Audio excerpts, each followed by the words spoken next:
formatura do Carlos Vinícius, 13 de 12 de 2012. Aqui na Igreja Batista da Vitória, formatura do Carlos Vinícius. Fala aí, Vinícius, alguma coisa aí? Tá feliz? Olha pra mim. Essa aqui é a turma dele, 1503. A turma da Miguel Comum, 1503. Os colegas. Aqui nesse lado tá todos os outros alunos. Oi, Daniel, tudo bom?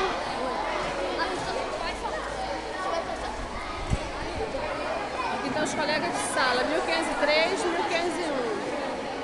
Oi, Luíde. E aí, gostou da escola que você foi? Ou você queria ficar junto com o Vinícius, Emanuel? Pergunta o Pedro, Vinícius.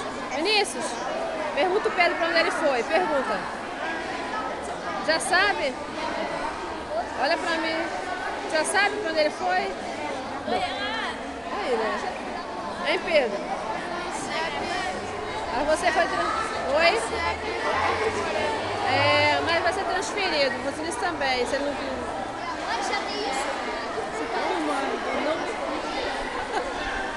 Aqui são as colegas do Vinícius.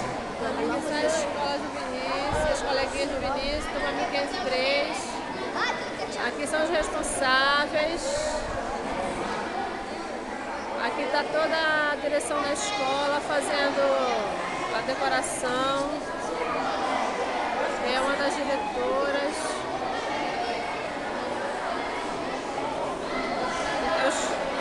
Os diplomas. Aqui vai ser onde vai ser a cerimônia.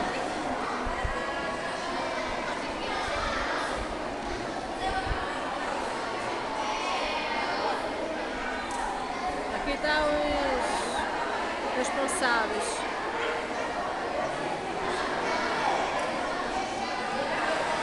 Tem um espaço muito bom aqui, um espaço muito bom.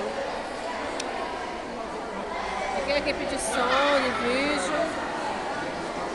Agora vamos esperar a cerimônia começar.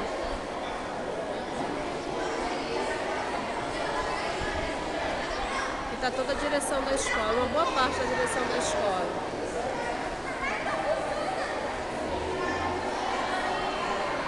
Novamente o Carlos Vinícius com seus colegas.